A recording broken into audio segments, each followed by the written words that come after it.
Hey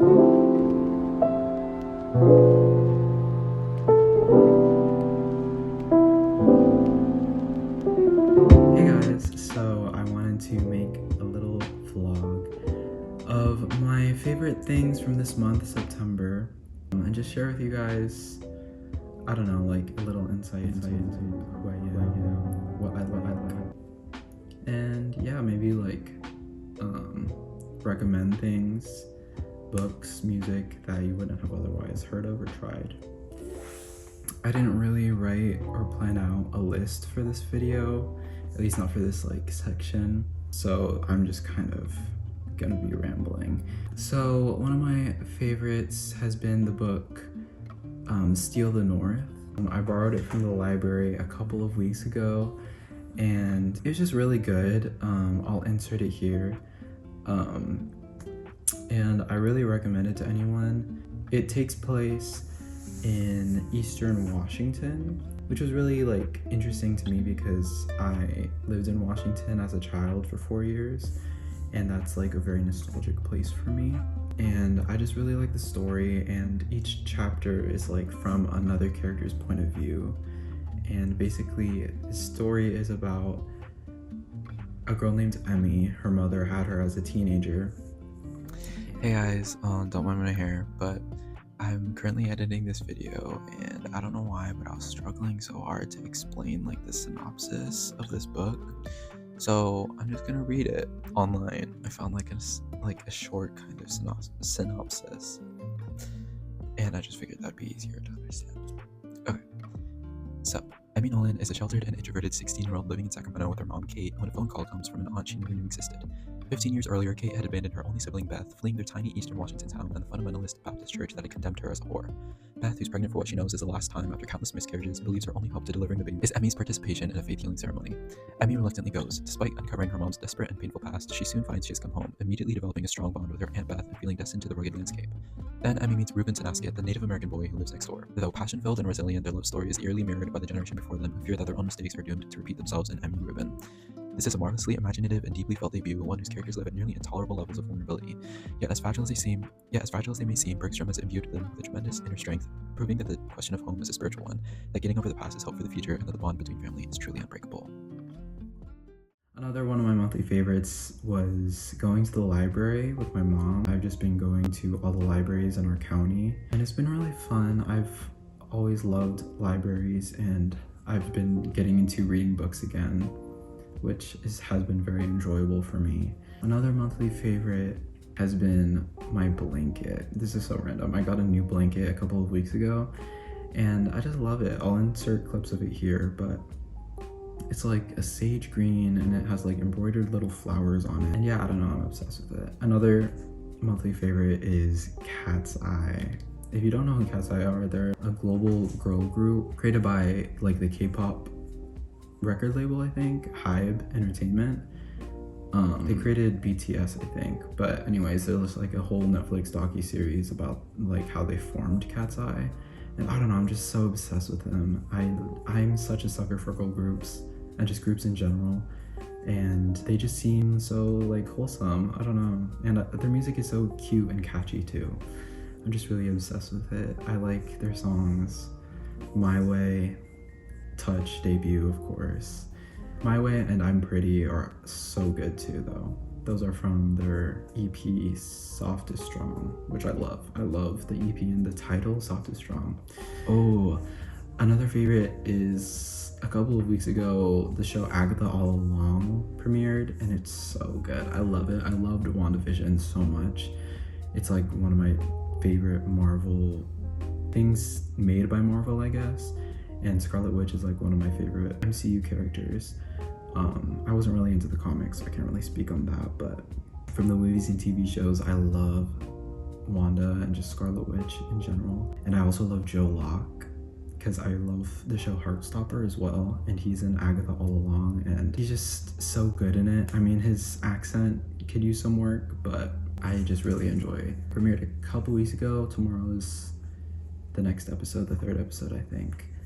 So yeah, I'm excited for that. Another monthly favorite, this is kind of weird, but like I went to Miami twice this month, and Miami is a lot nicer than I thought it would be. I don't know, I was just concerned about it being like too busy or whatever, but I think it's a really nice city and there's just so much to do. It kind of reminds me of Las Vegas, where I'm from, but it's not as like deserty, and there's more, I would say it's more like an older city. Culturally, it's just so diverse. It's also such a heavily Latin American city, which is so cool to me. It's like a whole mini world of itself within the US. I don't know. Hey guys, I'm back. So, I am gonna continue my favorites from this month. I wrote some stuff to like talk about on my notes app, and I didn't really think about the fact that I don't have a camera. Like, I just use my phone to record. So, I wrote it all down on a napkin because I had nothing else to write with. Another one of my favorites from this month was the Hunger Games books. Wait, hold up. I've had the Hunger Games books for a long time, since I think I was in high school. I want to say like 10th or 11th grade. I was at the library with my friends, and there was like this bookstore section. It was just like a shelf of books, and all three Hunger Games books were there, and they were like so cheap. And I remember at the time I was like, oh my god, I have to cop these because they're literally the Hunger Games books. I just thought they were so like iconic. I hadn't even read them at that point, but I bought them because they were like so cheap. And then I had them for like 5 years. I want to say like 5 or 6 years at this point. But I think I got rid of the third one, Mockingjay, a while ago. But the first and second I've kept even after my family moved to Florida. And I had not read any of them until this year, which is kind of crazy. But I watched the movies for the first time like a couple years ago, and they were so good. Like, they're so good, but they're also so sad. And the books are equally, if not more, sad. But they are just so well written. And yeah, that's all I have to say about that. Another one of my favorite things is Pokemon. I've been playing Pokemon Black 2 a lot.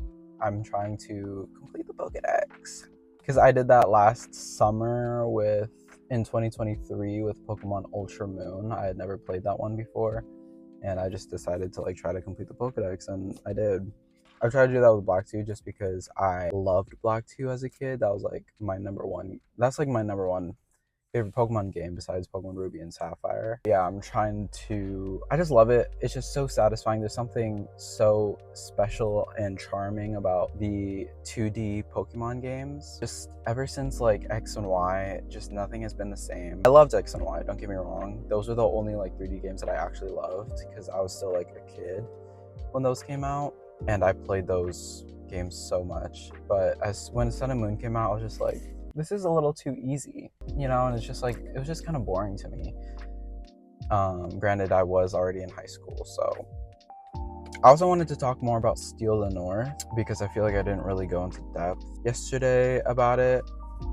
It's so good. It's such a well-written book, but at the same time, you could very much tell that it was kind of her first novel, I guess. I think she had written other books, but it said it was her debut novel, so I think she wrote children's books or something before that, and I feel like you could kind of tell. It was really cool that each chapter was from a different character's perspective. From Emmy's perspective, from Aunt Beth's perspective, Matt's perspective, Spencer, Kate, and Ruben, I think. Oh, and then also Jamie's perspective at one point, because I feel like you just get so much more insight into the story that you wouldn't otherwise get. And I also just love the story and how it spans just 2 generations, I guess, but it just covers so much time, I guess. I don't know if that makes sense. But yeah, it was just really good. It was a little depressing. This ending was very sad. The ending was also a little weird, but I still think the overall story was pretty good. Oh, another thing that I started doing this month is drinking hot coffee. 'Cause I used to so my family has a espresso machine that I always use. My go-to used to be a brown sugar shaken espresso that I would make every day. Usually what I do is with the espresso machine, I would just fill it up, pull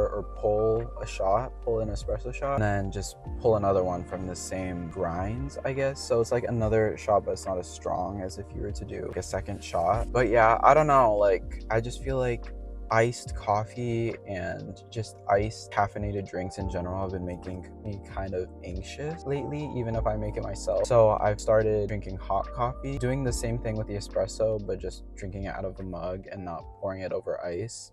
And then for sweetener, I just do honey, because I also find that sugar kind of makes me anxious, at least in like caffeinated drinks like that. When it's like a lot of sugar and a lot of caffeine, it's been kind of just making me super anxious.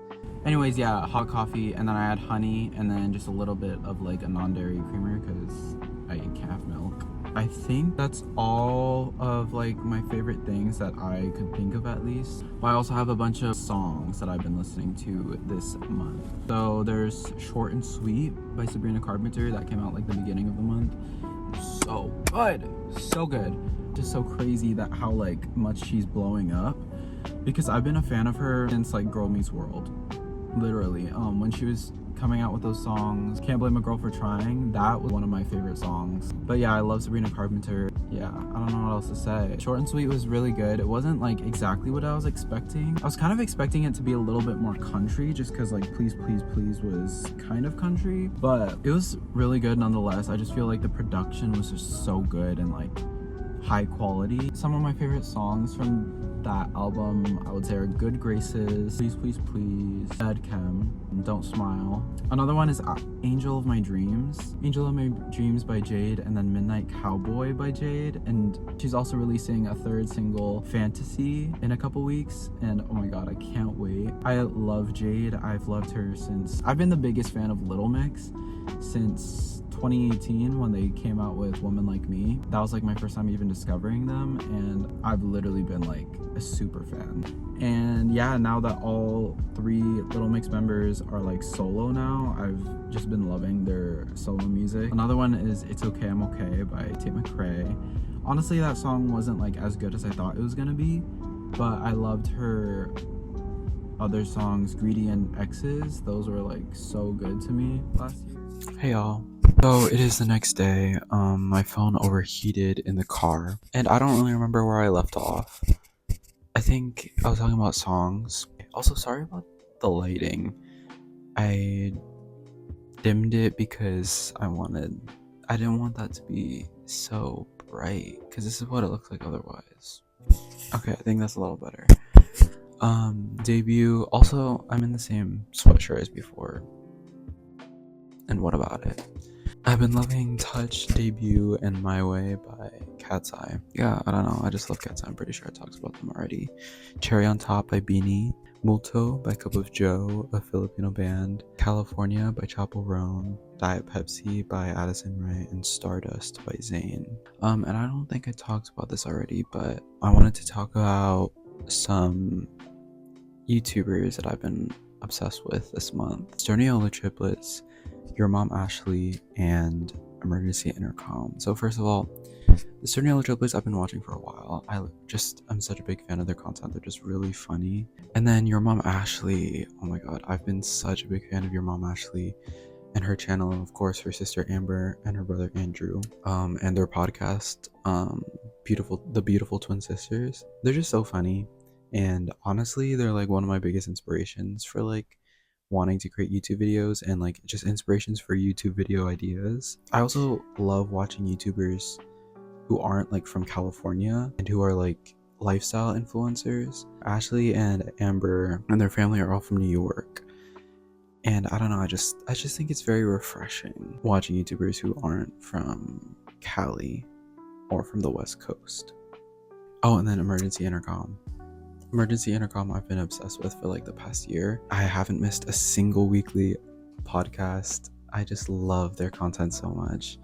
They're just so insanely funny. I mean, their content is very just like brain rot, but like sometimes that's what you need. Sometimes you just need brain rot.